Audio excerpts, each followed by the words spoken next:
There are so many things to check with your equipment and setup before you launch to go windsurfing. It can get a little bit much. Downhaul, outhaul, boom height, harness line position, foot strap position, hat, sunglasses, sun cream, wetsuit.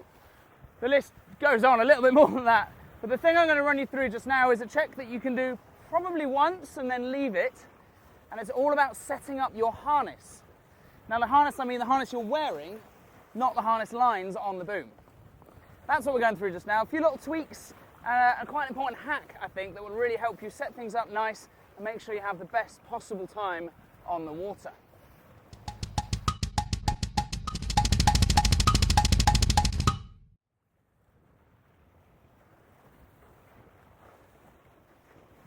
So the harness I'm wearing just now is a T9 from Dakine, classic slider bar style. You notice the bar slides from side to side as I twist from tack to tack, or jibe to jibe, tack being the direction I'm going in. I'll come more to the slider bar soon, but I wear mine deliberately a little bit loose. I really don't want it to be too much of a corset and clamping my stomach too hard. Windsurfing's physical as it is, and if I can't breathe properly and everything's just clustered in there, it becomes quite uncomfortable and horrible. So I'm 32 inch waist, I think, and I wear a large, which is a size larger than recommended.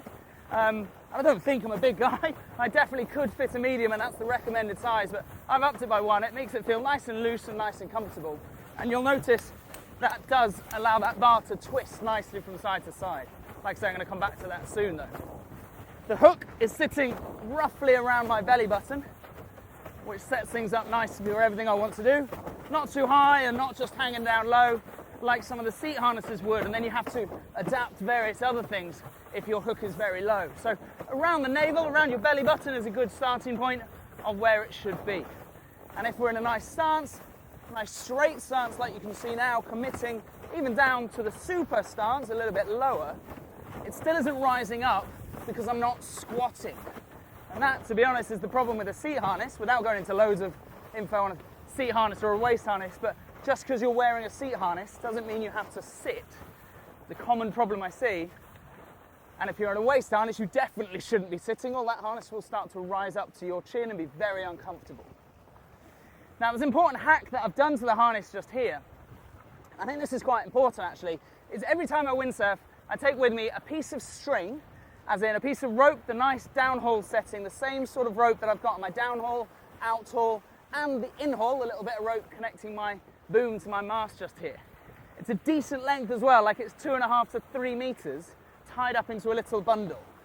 I haven't wrapped it around the harness bar, deliberately. I see that quite a lot. And although it looks nice and snug and it's tucked away, the problem we have with it wrapped around the harness bar is if you do need it in an emergency, let's say something snapped, it takes ages to untwizzle all that rope and actually get to it. So it's in a little like overhand loop, and then I've used the loop through a little carabiner that I grabbed and found a little piece of bungee, just like a bit of rubber webbing on the side of the harness that I've tucked it into. It's out the way, it's snug, but if I do need it quickly, for whatever reason, whatever's going on, then I know exactly where it is and how to get to it. The other thing you'll notice tucked onto the side of that piece of rope and that same little carabiner hook is a whistle. Now sure, I'm a coach out here in Vass, I use the whistle a lot for teaching windsurfing, right? For teaching windsurfing and group control and giving instructions to whistle. But actually I advise everyone to carry a whistle just in case you have an emergency. You might be lying in the water unable to wave, unable to give the big emergency rescue, but a few sharp pips on a whistle travels quite well. Also, it doesn't take much energy if you are knackered or injured or something's gone on and you need help. You can blow a whistle without too much effort. Now, I'm sure there's other things that you might well carry with you at your local spot where you windsurf, some other safety measures. Maybe they're in your harness or maybe you carry a little pack. Tell me about them. Write a comment on the bottom and tell me what you carry. I'm interested to see what other people carry.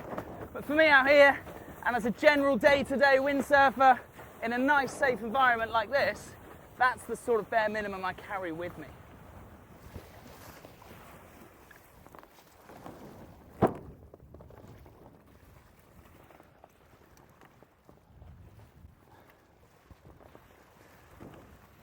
Frustrating thing to have a polite moan for a moment, is that windsurf harnesses seem to have lost the pockets.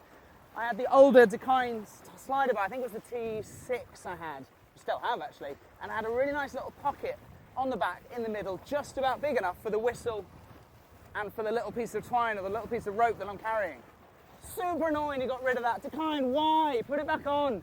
It's really, really useful. But anyway, clearly I'm not affiliated with Dakine right now. Now then, the slider bar I quite like, and if you haven't got a slider, the older harnesses that I had before this one, I wore them loose again, and it allowed my whole harness to rotate ever so slightly from side to side. Gave me a little bit of freedom, and if you've been with this channel for a while, you'll know I talk a lot about vision. Now vision is looking where you want to go. 9 times out of 10, that's going to be upwind. And it's your head, your shoulders, your hips, and your front foot all turning to look for that wind. When you do that, as if by magic, the magnet will suck you upwind and you'll cruise where you want to go. So look where you want to go to maintain your sailing line. That includes your harness or your hips twisting to get up there. This will make you a fraction slower, but if my goal is to go upwind, I'm not that fussed about going slower. You look at speed sailors, they're very square to the kit, and whoa, instantly there, I started to speed up. But I'm going downwind or across the wind. Now with this twisted vision, or my centre chest, my tits to the wind if you like, I'm definitely cutting up into that wind nice and efficiently.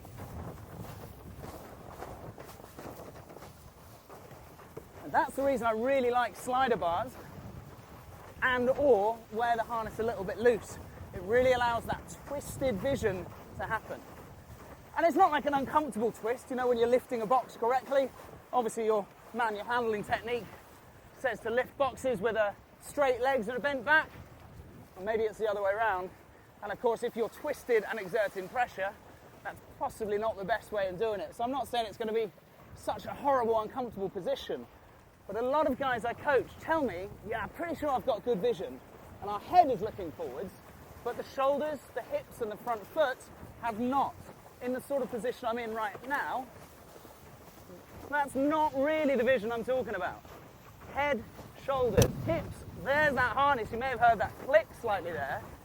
Twisting to look upwind, because it's my whole body as a unit together, it feels quite comfortable. It feels solid, and I'm right now definitely tracking upwind.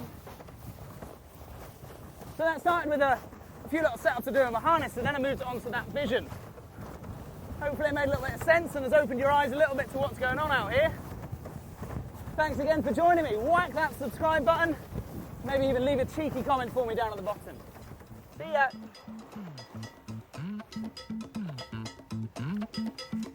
Hey.